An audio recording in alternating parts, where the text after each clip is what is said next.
乌俄冲突持续之际，美国《华盛顿邮报》5日披露消息称，美国政府和其他欧盟盟友正在悄悄准备一项应急计划，其中包括如果乌克兰总统泽连斯基不得不逃离首都基辅或整个国家，如何为其在波兰建立一个流亡政府。无缘具名的美方官员说，我们现正为每一种可能做回应计划，包括泽连斯基在波兰建立流亡政府的情景。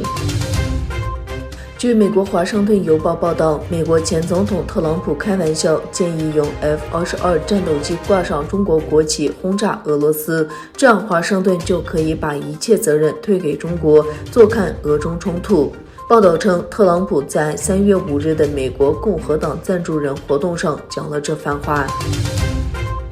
据朝鲜中央通讯社周日报道，朝鲜表示进行了侦察卫星系统的又一次重要实验。朝中社报道称，朝鲜国家宇宙开发局和国防科学院为开发侦察卫星进行重要实验。通过此次重要实验，国家宇宙开发局确认了卫星数据收发及控制指令系统和各种地面卫星管制系统的可靠性。美国国务卿布林肯昨天在波兰与乌克兰边界的乌克兰外交部长库列巴会面，在俄罗斯入侵乌克兰第10天之际展现团结。两人在挤满难民、高度戒备的边界口岸谈了45分钟，讨论对基辅军方提供更多武器，以及全球持续对莫斯科施压等问题。据中国媒体报道，2月25日，中国贵州黔西南州贞丰县三河顺硕煤矿发生顶板事故，至昨日中午12时结束救援。事故造成14人遇难，遗体已全部寻回。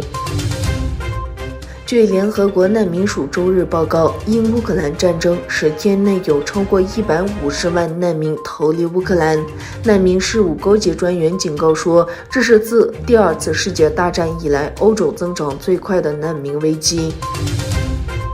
中国外交部发言人王文炳在例行记者会上反驳美国国务卿布林肯在联合国人权理事会的涉维吾尔的言论，谴责美方再次散布谎言，对中方抹黑攻击。美国国务卿布林肯在联合国人权理事会第49届会议发表视频讲话时声称，中国政府持续对维吾尔和其他少数民族犯下种族灭绝和反人类罪行。